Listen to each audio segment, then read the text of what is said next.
ইয়াত উপস্থিত থকা অসমৰ শৈক্ষিক যিমানবোৰ আন্দোলন আৰু সংগ্ৰাম আছে, বিদ্যায়তনিক যিবোৰ চিন্তাৰ লগত জড়িত হৈ থকা এনেকুৱা ধৰণৰ পটভূমি তৈয়াৰ কৰা যিমানবোৰ অনুষ্ঠান আছে, সকলোৰে লগতে আমি ছাত্ৰ সন্থাই যেতিয়া আমি ইয়াৰ লগত সম্পৃক্ত হ'বলৈ আমি সুযোগ পাওঁ, আমি অত্যন্ত গৌৰৱবোধ কৰোঁ আৰু আমি খুব অতি আন্তৰিকতাৰে অন্তঃকৰণেৰে ইয়ালৈ আহি এই জ্ঞানৰ সভাত বা এই গোটেই আন্দোলনটোত এই সংগ্ৰামত আমি সহযোগী হ'ব খোজোঁ, সৈনিক হ'ব খোজোঁ, যাতে আমাৰ উঠি অহা নতুন প্ৰজন্মৰ সকলোৰে হাতত, সকলোৰে চিন্তাৰ মাজত শিক্ষা আৰু জ্ঞানৰ অংকুৰণৰ কাৰণে তেওঁলোকক যাতে আমি সকলোৱে বাট দেখুৱাব পাৰোঁ, পথৰ সন্ধান দিব পাৰোঁ। আৰু মই সদায় এই কথাটো বিশ্বাস কৰোঁ, আমি আমাৰ অধিকাৰ প্ৰতিষ্ঠা কৰাৰ পাছতো আমাৰ হাতত শিক্ষা জ্ঞান যদি নাথাকে, জ্ঞান আৰু প্ৰজ্ঞা যদি নাথাকে, আমি কেতিয়াও আমাৰ জাতিটোক, জাতীয় সভ্যতাক পৃথিৱীৰ আগত কেতিয়াও শক্তিশালীভাৱে দাঙি ধৰিব নোৱাৰোঁ। আৰু সেইকাৰণে মই সংকটৰ কালতো আৰু এটা মোৰ অনুষ্ঠান আছিল ডিব্ৰুগড়ত, তথাপিও ইমান জটিল সন্ধিক্ষণতো মই আহি আপোনালোকৰ ইয়াত উপস্থিত হোৱাৰ মূল কথাটোৱে সেইটো, যিমানবোৰ গ্ৰন্থমেলা, গ্ৰন্থ উৎসৱ বা আন গ্ৰন্থ আন্দোলনৰ লগত জড়িত, বৌদ্ধিক বিদ্যায়তনিক আন্দোলনৰ লগত জড়িত যিমানবোৰ অনুষ্ঠান আছে, সেই অনুষ্ঠানসমূহৰ প্ৰতি আমাৰ সদায় সমৰ্থন থাকে, মৌন সমৰ্থন থাকে, বা আমি তেওঁলোকক প্ৰত্যক্ষভাৱে সমৰ্থন আগবঢ়াওঁ বা সুযোগ সুবিধা পালে সেই অঞ্চলসমূহলৈ যাওঁ বা সেই অনুষ্ঠানসমূহলৈ যাওঁ। লক্ষ্য এটাই, আমাৰ সকলো মানুহৰ মাজত এই কথাটোক, এই চেতনাক আমি আগবঢ়াই লৈ যাব লাগিব।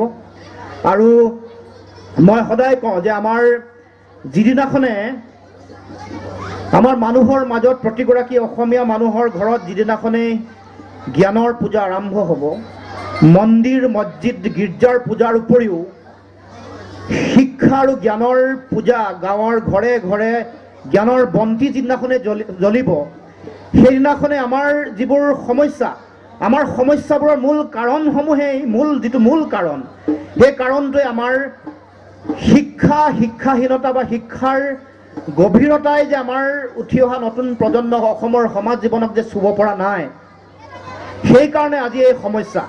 কাৰণ আমি যিকোনো ধৰণৰ জাতীয় সমস্যা যেতিয়া সেই সমস্যাটো সমাধান কৰিবলৈ যাওঁতে আমি দেখুৱাব লগা যিটো শক্তি, এই শক্তিটো আমি প্ৰদৰ্শন কৰিব নোৱাৰোঁ। উদাহৰণস্বৰূপে আপোনালোকে সকলোৱে জানে যে এটা ঘটনা অসমত চলি আছে, আমি এটা বিষয়ক লৈ খুব আন্দোলনমুখী এটা পৰিৱেশ, নাগৰিকত্ব সংশোধনী বিধেয়ক। এই বিধেয়কখনৰ আমি কিয় বিৰোধিতা কৰিছোঁ? এই কথাটো তৃণমূল পৰ্যায়ৰ গাঁৱে ভূঞে মানুহৰ মাজলৈ আমি লৈ যোৱাত আমি সফল কাম হ'ব পৰা নাই। সেইকাৰণে যেতিয়া সমুচিত শিক্ষা যেতিয়া দিব লগা হয় কাৰোবাক, যিসকলে প্ৰতাৰণা কৰে, যিসকলে বিশ্বাসঘাতকতা কৰে, যিসকলে ঠগ প্ৰবঞ্চনা কৰে, সেইসকলক সমুচিত প্ৰত্যুত্তৰ আৰু সমুচিত শিক্ষা দিবলৈ শক্তিটো কাৰ ওচৰত থাকে? জনগণৰ ওচৰত থাকে। জনগণে এই কথাটো বুজি পাব লাগিব যে কিহৰ কাৰণে, কি কাৰণে নাগৰিকত্ব সংশোধক ইমান জাতি ধ্বংসী, জাতিৰ কাৰণে ইমান ক্ষতিকাৰক কিয়? এই কথাটো আপোনালোকে চাব যে শেহতীয়াকৈ হোৱা নিৰ্বাচনৰ সময়ত প্ৰান্তে প্ৰান্তে গণমাধ্যমসমূহ, ইলেক্ট্ৰনিক মাধ্যমসমূহ গৈছে, আন প্ৰিণ্ট মিডিয়াও গৈছে।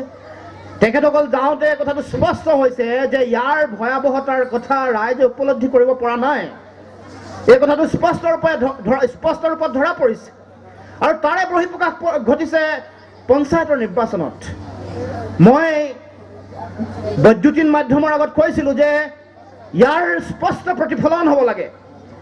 যেতিয়া কোনোবাই এটা চিন্তাক অগণতান্ত্ৰিকভাৱে মানুহক জাপি দিব খোজে, যেতিয়া এটা চিন্তাক, গণতান্ত্ৰিক সংগ্ৰাম এখনক, যুক্তৰাষ্ট্ৰীয় ব্যৱস্থাক, গণতান্ত্ৰিক পৰম্পৰা আৰু ঐতিহ্যক, এই গোটেই কথাটোক ভৰিৰে মোহাৰি নচ্ছাত কৰিব খোজে, যেতিয়া এনেকুৱা এখন গণসংগ্ৰামৰ লগত শ্বহীদসকলৰ জীৱনৰ সৰ্বোচ্চ ত্যাগৰ কথা জড়িত হৈ থাকে, শ্বহীদৰ ত্যাগ আৰু জীৱনৰ সৰ্বোচ্চ তেওঁলোকৰ এই যিটো জাতীয় চেতনাৰে উদ্বুদ্ধ হোৱা তেওঁৰ যি চিন্তাক যিসকলে নচ্ছাত কৰিব খোজে, যিসকলে অপমান কৰিব খোজে, অসমৰ জাতীয় জীৱনৰ মূল যিসমূহ সমল আছে, অসম চুক্তিৰ লগত জড়িত হৈ থকা কথাটোক যেতিয়া নচ্ছাত কৰিব খোজে, তেতিয়াহ'লে প্ৰত্যুত্তৰ দিবলৈ জনগণৰ হাততে শক্তি থাকে। আৰু জনগণে সেই শক্তিটোক সেই শক্তিটোক তেওঁলোকৰ প্ৰতিশোধ আৰু তেওঁলোকৰ যিটো সমুচিত শিক্ষা দিবলৈ হ'লে তেওঁলোকক যিটো মাধ্যমৰ যোগেদি শিক্ষা দিব লাগে সেই বিষয়টোলৈ আমি ট্ৰেন্সফাৰ কৰিবলৈ যাওঁতে আমি ক'ৰবাত আমি ৰৈ যাব লগা পৰিৱেশৰ সৃষ্টি হৈছে। আৰু ইয়াৰ মূল কাৰণটোৱে হ'ল মই কৈছোঁ যে আমাৰ শিক্ষাই সেই জ্ঞান বা সেই যিটো বোধ শক্তি আমাক আজিও ৰাইজক দিবলৈ সক্ষম হোৱা নাই। হয়তো প্ৰচাৰ কৰিব পৰা যিটো আমাৰ যিসকল জাতীয় অনুষ্ঠান আছে, যিসকল সংগঠন আছে, আমিও হয়তো সেই নেতৃত্ব সবল ৰূপত দিব পৰা নাই। আমাৰ গণমাধ্যমসমূহ আছে, তেখেতসকলেও ইমান ব্যাপক প্ৰচাৰ চলাই থকাৰ পাছতো এই বিষয়টো মানুহক চুব পৰা নাই। কালি যোৱা 2টা দিন ধৰি যিসমূহ ছ'চিয়েল মিডিয়া আছে আপোনালোকৰ আলোচনা বিলোচনা হৈছে যে কেৱল সংগ্ৰাম কেৱল মাত্ৰ ইলেক্ট্ৰনিক গণমাধ্যমসমূহতে চলি আছে। তেওঁলোকে এটা দায়িত্ব পালন কৰিছে।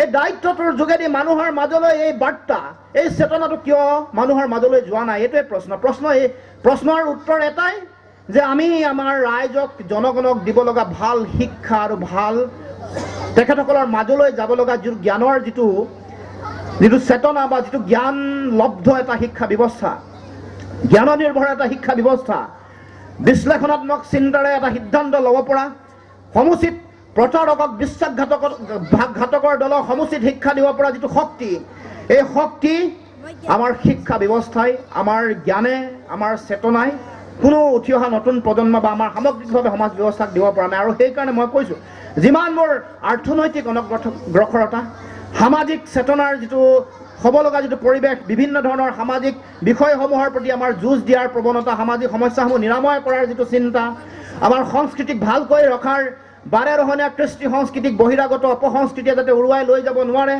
সংস্কৃতিৰ চৰণীয়া পথাৰ যাতে কুলসিত নহয়, সংস্কৃতিক ভালকৈ পৰিকল্পিত ৰূপত আগবঢ়াই লৈ যাবলৈ লগা চিন্তা, মৌলিক চিন্তা চৰ্চাৰ সমাৱেশেৰে হোৱা সাহিত্যৰ নতুন চিন্তা চেতনা, সকলো কথাৰ অভাৱ যে ঘটিছে, অভাৱ ঘটাৰ মূল কাৰণটোৱে আমি ভাল শিক্ষা দিব পৰা নাই, সমাজত ভাল জ্ঞানৰ পৰিভৰ ঘটা নাই।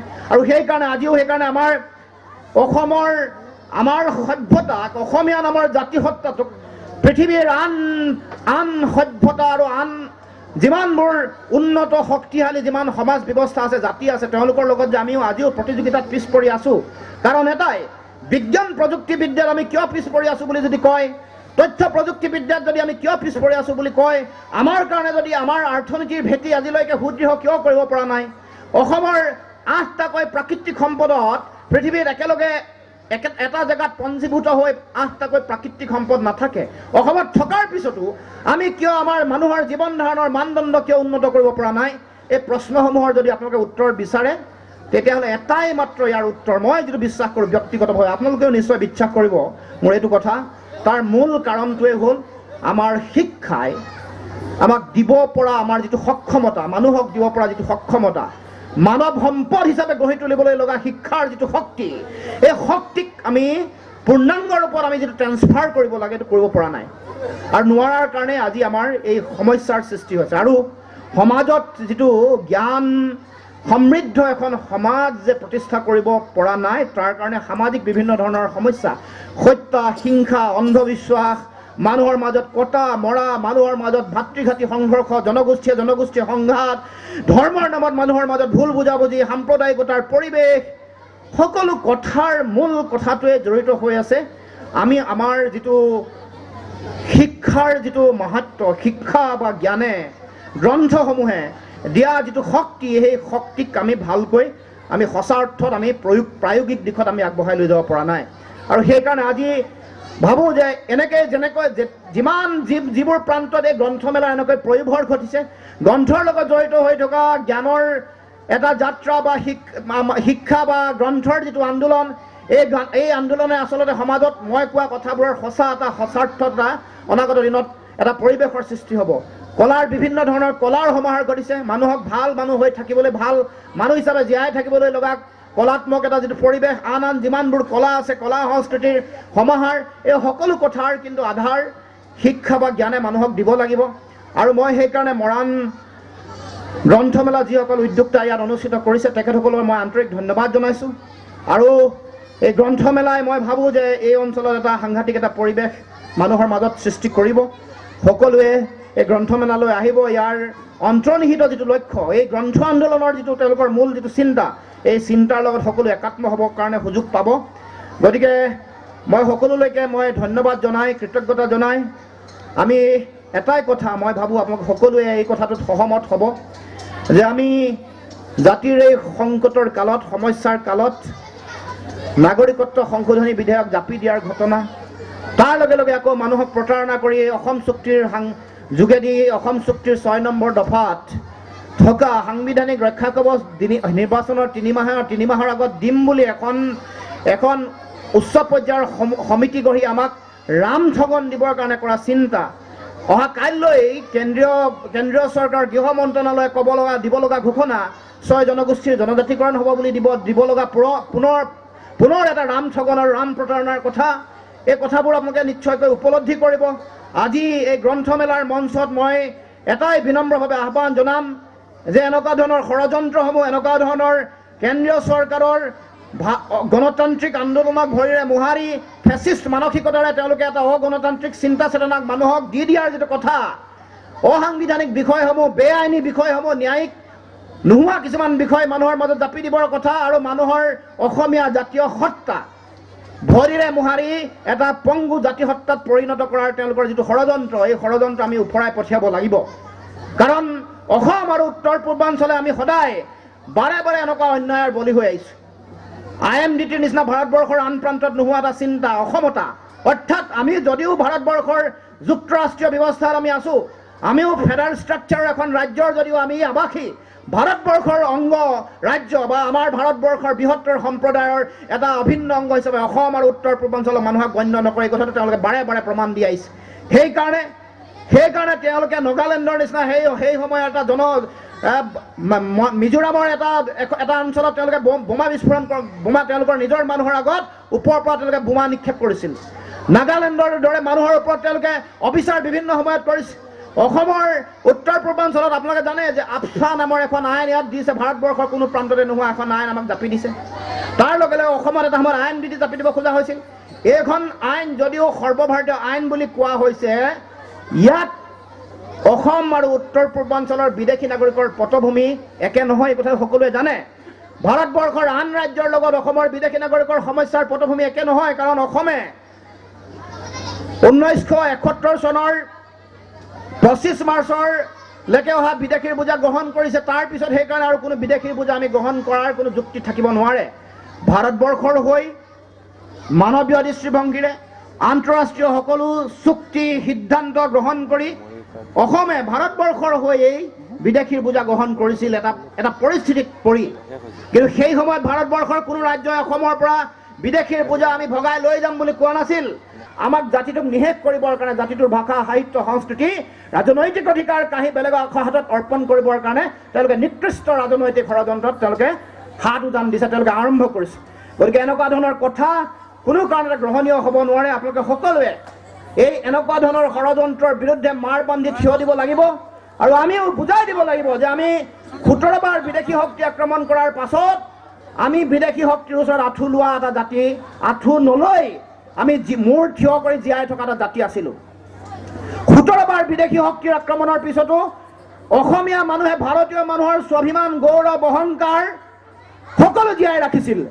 ভাৰতীয় মানুহৰ ভাৰতীয় আন প্ৰান্তৰ বসবাস কৰা আন সম্প্ৰদায়সমূহে আন জাতিসত্তাসমূহে বিদেশী শক্তিৰ ওচৰত আঁঠু লৈ তেওঁলোকে শিকলিৰে পিঞ্জৰাবদ্ধ এটা জাতিসত্তা হিচাপে সকলোৱে জীয়াই আছিল। কেৱল মাত্ৰ ভাৰতীয় মানুহৰ গৌৰৱ অহংকাৰ স্বাভিমান ঐতিহ্য জীয়াই ৰাখিছিল অসম আৰু অসমীয়া মানুহৰ সেই সময়ৰ তেওঁলোকৰ শক্তিয়ে বিদেশী শক্তিৰ আক্ৰমণ উফৰাই পঠিয়াইছিল।